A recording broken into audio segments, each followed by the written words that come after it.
ರಾಜ್ಯ ಸರ್ಕಾರದಿಂದ ಟನಲ್ ರಸ್ತೆಗೆ ಟೆಂಡರ್ ವಿಚಾರವಾಗಿ ಇದೀಗ ಮತ್ತೆ ಟೆಂಡರ್ ಅವಧಿ ವಿಸ್ತರಣೆಯನ್ನ ಮಾಡಿದೆ ರಾಜ್ಯ ಸರ್ಕಾರ.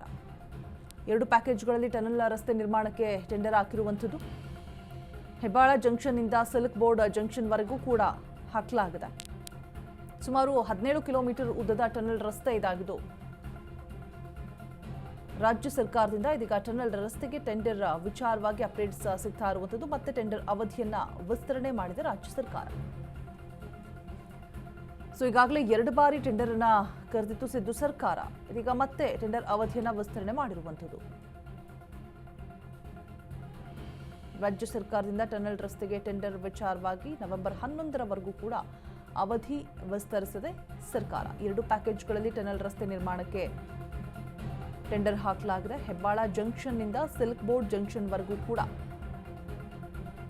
ಸುಮಾರು 17 ಕಿಲೋಮೀಟರ್ ಉದ್ದದ ಟನಲ್ ರಸ್ತೆ ಇದಾಗಿರುತ್ತೆ.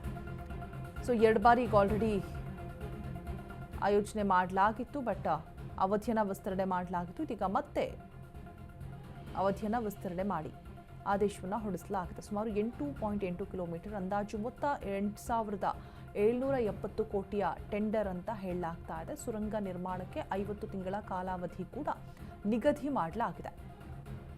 ಹೆಬ್ಬಾಳ ಜಂಕ್ಷನ್ನಿಂದ ರೇಸ್ ಕೋರ್ಸ್ ಜಂಕ್ಷನ್ವರೆಗೆ, ಹಾಗೆ ಸುಮಾರು 8.8 ಕಿಲೋಮೀಟರ್ನ 3 ಪಥದ ಸುರಂಗ ಮಾರ್ಗಕ್ಕೆ ಅಂದಾಜು ಮೊತ್ತ 8,770 ಕೋಟಿ ಟೆಂಡರ್ ಅಂತ ಹೇಳಲಾಗ್ತಾ ಇದೆ.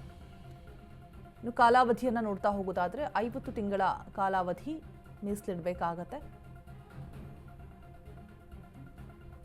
ಸೊ ಇನ್ನೊಂದು ಕಡೆ ಟನಲ್ ಮಾಡಿಯೇ ಸಿದ್ಧವೆಂದು ಡಿಸಿಎಂ ಶಪಥವನ್ನ ಮಾಡ್ತಿದ್ದಾರೆ.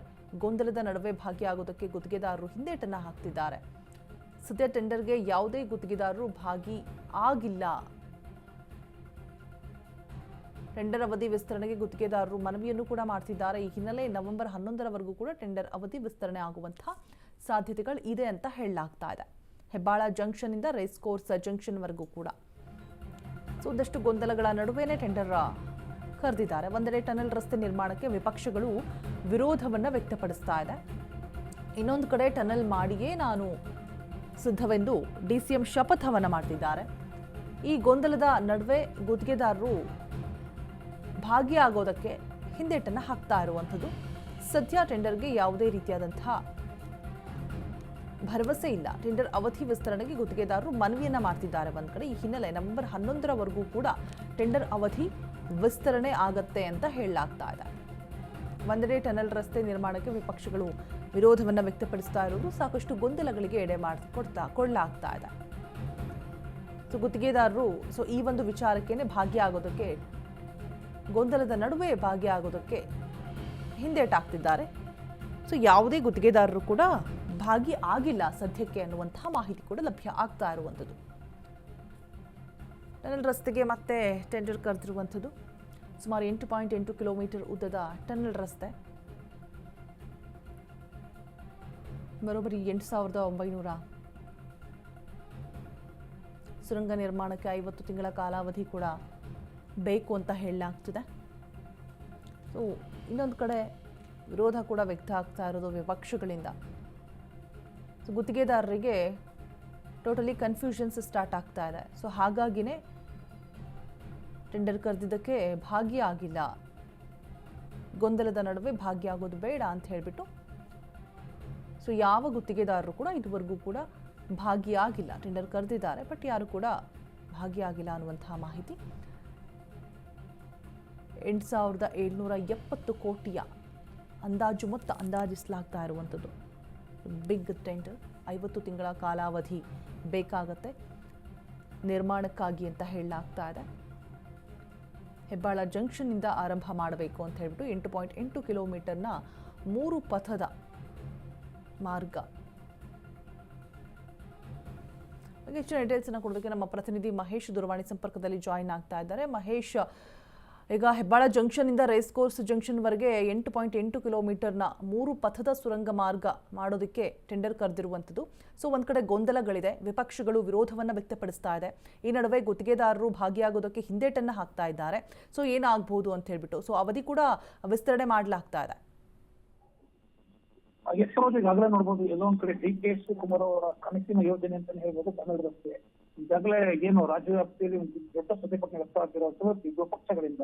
ಎಲ್ಲೋ ಒಂದ್ ಕಡೆ ಕನ್ನಡ ರಸ್ತೆ ಬೇಡ, ಇದು ಬೆಂಗಳೂರಿಗೆ ಮಾರಕ, ಹಲವು ಸ್ಮಾರಕಗಳು ಕೂಡ ಒಂದು ರೀತಿಯಲ್ಲಿ ಕನ್ನಡ ರಸ್ತೆಯಿಂದ ಹಾಳಾಗುತ್ತೆ ಅಂತ ಕೂಡ ಬಿಜೆಪಿಯ ಸಂಸದರು, ಶಾಸಕರು ಈ ರೀತಿ ಆರೋಪ ಮಾಡ್ತಿರೋದು. ಮತ್ತೊಂದು ಕಡೆ ಡಿ.ಕೆ. ಶಿವಕುಮಾರ್ ಅವರು ಇದಕ್ಕೆ ಯಾವುದೂ ಕೂಡ ಆಗೋದಿಲ್ಲ, ನಾನು ಮಾಡೇ ತೀರ್ತೀನಿ ಅಂತ ಕೂಡ ಏನು ವಿಪಕ್ಷಗಳಿಗೆ ಒಂದು ಪ್ಲಾನ್ ಕೊಟ್ಟಿರೋದು. ಈ ನಡುವೆ ಎಲ್ಲೋ ಒಂದ್ ಕಡೆ ಗುತ್ತಿಗೆಗೆ ಏನು ಟೆಂಡರ್ ಕರೆದಿತ್ತು, ಟೆಂಡರ್ ಕರೆದು 2 ಬಾರಿ ಟೆಂಡರ್ ಕರೆದು ಕೂಡ ಇದುವರೆಗೂ ಕೂಡ ಟೆಂಡರ್ಗೆ ಯಾರು ಭಾಗವಹಿಸಿಲ್ಲ. ಕಾರಣ ಹುಡುಕಕ್ಕೆ ಹೋದ್ರೆ ಎಲ್ಲೋ ಒಂದ್ ಕಡೆ ವಿಪಕ್ಷಗಳು ದೊಡ್ಡ ಮಟ್ಟದಲ್ಲಿ ಆರೋಪ ಮಾಡ್ತಾರೆ ಒಂದ್ ಕಡೆ, ಮತ್ತೊಂದು ಕಡೆ ಸಾರ್ವಜನಿಕರು ಕೂಡ ಏನು ಕನ್ನಡ ರಸ್ತೆ ಬೇಡ, ಇದು ಮೆಟ್ರೋ ರಸ್ತೆ ಮಾಡಿರ್ತಾನೆ ಕೂಡ ಒಂದು ರೀತಿಯಲ್ಲಿ ಹೋರಾಟ ಮಾಡ್ತಿರೋದು ಪರಿಸರವಾದಿಗಳು. ಇವೆಲ್ಲದರ ನಡುವೆ ಗುತ್ತಿಗೆದಾರರಿಗೆ ಒಂದು ರೀತಿಯಲ್ಲಿ ಇನ್ಸುಮೃತವಾಗಿರುವಂತದ್ದು. ಟೆಂಡರ್ ಪಾಲ್ಗೊಂಡ್ರೆ ಮುಂದಿನ ದಿನಗಳಲ್ಲಿ ಸುಮಾರು 19,000 ಕೋಟಿ 17 ಕಿಲೋಮೀಟರ್ ವೆಚ್ಚದ ಈ ಕನ್ನಡ ರಸ್ತೆಗೆ ಎಲ್ಲೊಂದ್ ಕಡೆ ಮುಂದಿನ ದಿನಗಳೇ ಬ್ರೇಕ್ ಹಾಕಿದ್ರೆ ನಮ್ಮ PMD ಹಣಗಳು ಮತ್ತೆ ವಾಪಸ್ ಬರೋದು ತುಂಬಾ ಕಷ್ಟ ಆಗುತ್ತೆ. ಹಾಗೂ ನಾವು ಮಾಡಿದಂತ ವೆಚ್ಚವನ್ನು ಕೂಡ ಸರ್ಕಾರದಿಂದ ಪಡೆಯಲಿಕ್ಕೆ ತುಂಬಾ ಕಷ್ಟ ಆಗುತ್ತೆ ಅಂತ ಕೂಡ ಸರ್ಕಾರಕ್ಕೆ ಒಂದು ರೀತಿಯಲ್ಲಿ ಮುಖ್ಯವಾಗಿ ಮನವಿ ಕೊಟ್ಟಿರುವಂತದ್ದು. ಅಂದ್ರೆ ಟೆಂಡರ್ ಅವಧಿ ವಿಸ್ತರಣೆ ಮಾಡಿ ಅಂತ. ಈಗ ಮತ್ತೆ ನವೆಂಬರ್ 11ರವರೆಗೂ ಟೆಂಡರ್ ಅವಧಿ ವಿಸ್ತರಣೆ ಮಾಡಿರುವಂತದ್ದು. ಇದರೂ ಕೂಡ ಯಾರು ಕೂಡ ಟೆಂಡರ್ ಭಾಗವಹಿಸಿಲ್ಲ. ಆದ್ರೆ ಹಿಂದೆ ನೋಡ್ಬೋದಾಯ್ತು, ಕನ್ನಡ ರಸ್ತೆ ನಿರ್ಮಾಣಕ್ಕೆ ದೊಡ್ಡ ದೊಡ್ಡ ಕಂಪನಿಗಳು ಕೂಡ ಬಂದಿತ್ತು.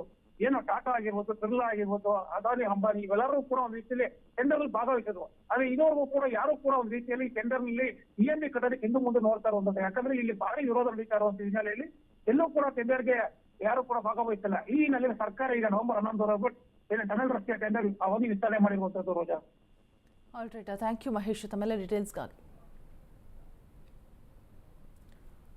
ಸೊ ಮೊದಲ ಪ್ಯಾಕೇಜ್ ಹೆಬ್ಬಾಳ ಜಂಕ್ಷನ್ನಿಂದ ರೇಸ್ ಕೋರ್ಸ್ ಜಂಕ್ಷನ್ವರೆಗೂ ಕೂಡ ಇರುತ್ತೆ. 8.8 ಕಿಲೋಮೀಟರ್ನ 3 ಪಥದ ಸುರಂಗ ಮಾರ್ಗ. ಸೊ 8,770 ಕೋಟಿ ಅಂದಾಜು ಮೊತ್ತ ಅಂತ ಕೂಡ ಅಂದಾಜಿಸಲಾಗ್ತಾ ಇದೆ. ಸೊ ಒಂದು ಕಡೆ ವಿಪಕ್ಷಗಳು ಇದಕ್ಕೆ ವಿರೋಧವನ್ನು ವ್ಯಕ್ತಪಡಿಸ್ತಾ ಇರೋದು. ಏನೇ ಒಂದು ಕೆಲಸ ಕಾರ್ಯಗಳನ್ನು ಮಾಡುವಾಗ ಒಂದಷ್ಟು ವಿರೋಧಗಳು ವ್ಯಕ್ತ ಆಗತ್ತೆ. But CM DK. ಶಿವಕುಮಾರ್ ಅವರು ಮಾತ್ರ ನಾನು ಇದನ್ನು ಮಾಡಿಯೇ ತೀರೋದು ಅಂತ ಹೇಳಿಬಿಟ್ಟು ಪಟ್ಟು ಹಿಡಿದು ಕೂತಿದ್ದಾರೆ. ಸೊ 2 ಬಾರಿ ಈಗ ಆಲ್ರೆಡಿ ಟೆಂಡರ್ ಕರೆಯಲಾಗಿತ್ತು. ಬಟ್ ಆದರೆ ಯಾವುದೇ ರೀತಿಯಾದಂತಹ ಫೈನಲೈಸ್ ಮಾಡಿರಲಿಲ್ಲ.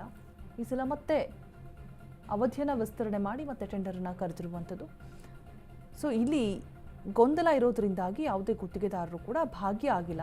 ಟೆಂಡರ್ ಕರೆದಿದ್ರೂ ಕೂಡ ಇನ್ನು ಸ್ಟಿಲ್ ಯಾರು ಕೂಡ ಭಾಗ್ಯ ಆಗಿಲ್ಲ ಅನ್ನುವಂತಹ ಮಾಹಿತಿ ಇದೆ.